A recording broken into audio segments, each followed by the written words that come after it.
સાવલી તાલુકાના વાંકાનેર ગ્રામ પંચાયતના વહીવટ મામલે અરજદારે અનોખી રીતે વિરોધ નોંધાવવા મામલાનો ચર્ચાનો વિષય બન્યો છે. મામલો ચર્ચાનો વિષય બન્યો ત્યારે અરજદાર સલીમ શાહ દિવાન વિવિધ સ્લોગન લખેલા બેનરો સાથે તાલુકા પંચાયત કચેરી પહોંચ્યા હતા અને ગ્રામ પંચાયતના વહીવટ અંગે ગંભીર આક્ષેપો કર્યા હતા.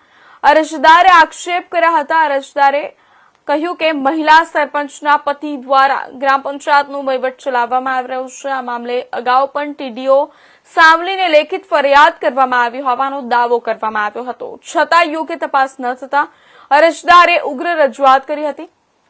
સલીમ શાહ દિવાને ગ્રામ પંચાયતના સીસીટીવી ફૂટેજ ચકાસવાની તેમજ પંચાયતના દસ્તાવેજો કબજે લઈ નિષ્પક્ષ તપાસ કરવાની માંગ કરી છે. સાથે જ આ સમગ્ર મામલે ઉચ્ચ અધિકારીઓને પણ લેખિત રજૂઆત કરવામાં આવી હોવાનું જણાવ્યું હતું. અરજદારે જવાબદાર લોકો સામે કડક કાર્યવાહી કરવાની માંગ ઉઠાવી છે.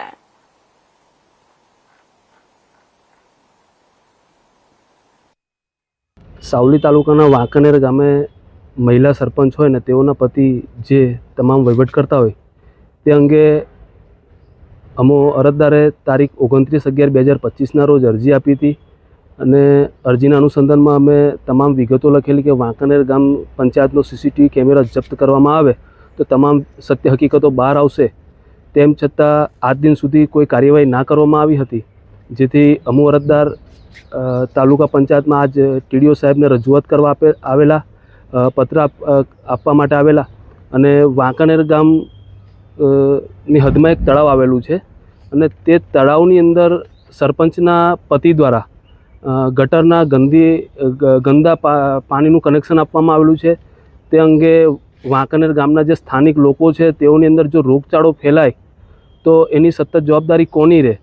એટલે તે અંગે અમે વારંવાર રજૂઆત કરેલી છે. ડીડીઓ સાહેબને પણ રજૂઆત કરેલી છે અને ડીડીઓ સાહેબને હું મુલાકાત કરવા ગયેલો તે દિવસે પણ અમે કીધું કે સાહેબ 29/11/2025ના રોજની અરજી આપેલી છે, તેમ છતાં આજ દિન સુધી કોઈ કાર્યવાહી નહીં કરવામાં આવેલી. ત્યાં ડીડીઓ સાહેબે અમને કીધું કે અમે તો સાવલી ટીડીઓ સાહેબને ઘણા ટાઈમ પહેલાં તપાસ માટે આદેશ આપી દીધેલો છે.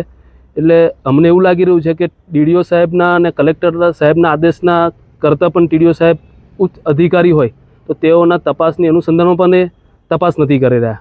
એટલે હવે મારી માંગ એવી છે કે વાંકાનેર ગામમાં મહિલા સરપંચના પતિએ એજન્ડા સર્ક્યુલર મિટિંગની અંદર જે ખોટી સહીઓ કરી હતી અને એ તમામ રેકોર્ડ જપ્ત કરવામાં આવે તો તમામ વિગતો બહાર આવશે અને તમામ સત્ય હકીકતો બહાર આવે તેમ છે. તમારું નામ? દિવાન સલીમ શાહ.